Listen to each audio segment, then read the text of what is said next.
18 বছর পর ফের কুম্ভ রাশিতে প্রবেশ করতে চলেছে রাহু গ্রহ। মে মাসে হবে এই রাশিচক্র পরিবর্তন। 18 মে রাহু কুম্ভ রাশিতে প্রবেশ করবে। তখন মিথুন রাশিতে চলাচলরত দেবগুরু বৃহস্পতির সঙ্গে নবম পঞ্চম যোগ তৈরি হবে।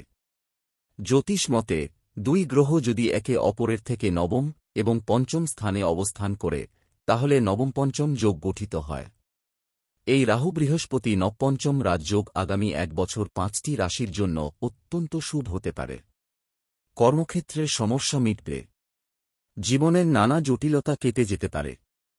দেখে নিন কোন 5টি রাশি এই সময় লাভবান হতে পারে। মিথুন রাশির জাতকদের জন্য কোয়ার্টার 20 সালের নবপঞ্চম রাজযোগ খুবই শুভ। জীবনে নতুন সুযোগ আসবে। ব্যক্তিগত জীবনে উন্নতি ঘটবে। মিডিয়া, কমিউনিকেশন, শিক্ষাক্ষেত্রের সঙ্গে যুক্তরা পদোন্নতি পেতে পারেন। সাফল্য আসবে হাতে। ব্যবসায় বড় ডিল হতে পারে। অর্থনৈতিক স্থিতি মজবুত হবে। কন্যা রাশির জাতকদের জন্য নবপঞ্চম যোগ অত্যন্ত লাভজনক। পরিশ্রমের ফল মিলবে। ক্যারিয়ারে অগ্রগতি হবে। সরকারি কর্মচারী, শিক্ষক এবং প্রশাসনিক পদে থাকা ব্যক্তিদের জন্য সময়টা খুবই ইতিবাচক। পদোন্নতি ও বেতনের বৃদ্ধি হতে পারে। সাইড বিজনেস শুরু করতেও উপযুক্ত সময়। স্বাস্থ্য ভালো থাকবে। বৃশ্চিক রাশির জাতকদের জন্য এই যোগ ভালো সময়ের সূচনা করবে। কর্মক্ষেত্রে নিজেকে প্রমাণ করার সুযোগ মিলবে। পারিবারিক সম্পর্কে ভালোবাসা বাড়বে। তবে স্বাস্থ্যের যত্ন নিতে হবে। নতুন লক্ষ্য নির্ধারণের উপযুক্ত সময়। ক্যারিয়ারের সমস্যা দ্রুত মিটবে।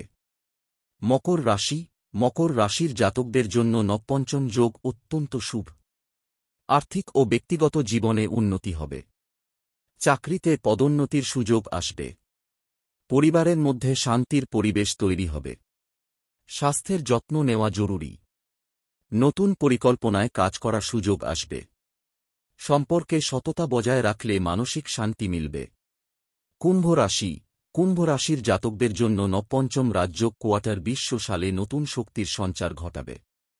সৃজনশীলতায় ভরা থাকবে জাতকরা। অপ্রত্যাশিত সাফল্য আত্মবিশ্বাস বাড়াবে। প্রযুক্তি, শিক্ষা, গবেষণার সঙ্গে যুক্তরা নতুন সংস্থা বা কাজ শুরু করতে পারবেন। খ্যাতি আসবে হাতে। উচ্চশিক্ষা বা পরীক্ষায় ভালো ফল করার সম্ভাবনা প্রবল।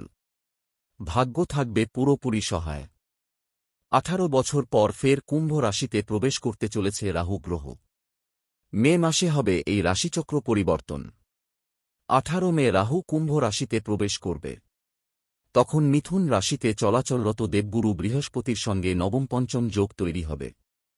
জ্যোতিষ মতে দুই গ্রহ যদি একে অপরের থেকে নবম এবং পঞ্চম স্থানে অবস্থান করে তাহলে নবম পঞ্চম যোগ গঠিত হয়।